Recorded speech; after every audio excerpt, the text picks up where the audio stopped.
বন্ধর দিন কিন্তু একটু বাজারে জনসমাগম একটু বেশি হয়ে থাকে এবং জিনিসপত্রের দামও কিছু কিছু বাড়া কমা হয়ে থাকে। তবে আজকে যে মাংসের বাজার, সে মাংস কিন্তু বিক্রি হচ্ছে আজকে গরুর মাংস 750 টাকা করে এখানে বিক্রি হচ্ছে প্রতি কেজি, এবং খাসির মাংস 1100 টাকা।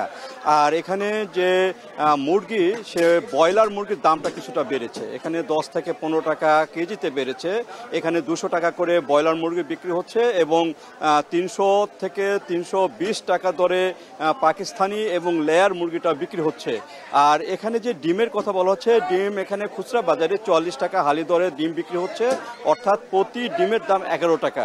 আর গরিবের যে সেই ডিমের দামটি কিছুদিন আগে কিন্তু একটু কম ছিল, অর্থাৎ 15 দিন আগে হালি প্রতি 2 থেকে 4 টাকা কম ছিল, কিন্তু সেই ডিমের দামটা কিন্তু একটু বেড়েছে। আর গরুর মাংসের যে বাজারে এখন গরুর দামটা অনেকটা কম, তবে গরুর মাংসের দাম আগেকার যে দাম রয়েছে সেই দামটি রয়েছে কেজি প্রতি।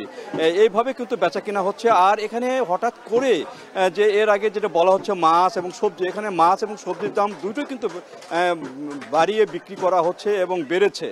আর মাংসের দামটা খুব একটা তারতম্য হয়নি, তবে আগেকার যে দামটি রয়েছে সে তুলনায় ব্রয়লার মুরগির দাম এবং ডিমের দাম কিছুটা বেড়েছে, এবং গরুর মাংস এখানে 750 টাকা কেজি দরে বিক্রি হচ্ছে।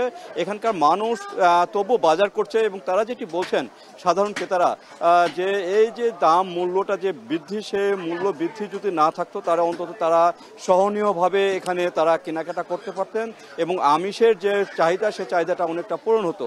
সেক্ষেত্রে কিন্তু তারা বলছেন যে এখানে দাম বৃদ্ধি হওয়ার কারণে তাদের যে সংসারে আয়, সে আয়ের তুলনায় যে মাংস 1 কেজি 1.5 কেজি কিংবা 2 কেজি কেনার কথা, সেটা কিন্তু কম করেই তারা কিনছেন, এবং সেভাবে কিন্তু তারা বাজার করছেন। এইভাবে কিন্তু এখানে বাজারে দরদাম যেমন ওঠানামা করছে, তেমন ক্রেতারাও সেভাবে সহনীয়ভাবে কখনো বেশি কিনছেন, কখনো কম কিনছেন, এইভাবে কিন্তু তারা কেনাকাটা করছেন। যে সামনেই এই ছিল আমার কাছে বগুড়ার যে মাংস এবং ডিমের দরদাম তার সর্বশেষ।